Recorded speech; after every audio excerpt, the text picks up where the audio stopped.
So my kids are older now. One is 25 and one is 18.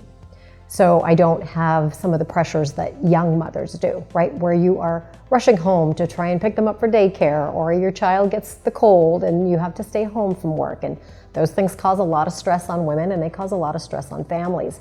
And so when I had my first child, I was working in San Francisco proper, and I lived in the East Bay, and I was doing this commute, and I was doing what a lot of moms do. You know, I had to help at home and, or took my child to daycare. And my husband and I made a conscious choice that we wanted to step back from that. And so we took some time off, and we ended up moving to Canada. And we ended up living in Victoria, British Columbia, which is where he's from, for about 12 years. And that allowed me to take a little bit of a step back from my career, and it allowed me to raise my kids in the way that I wanted to. I had my second son in Canada.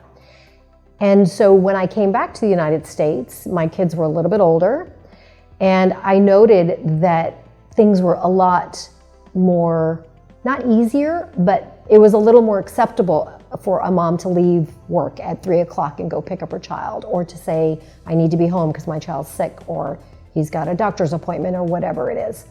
So I think that the company supports women really, really well. I think women still struggle between the choice of doing their best job at home and at work.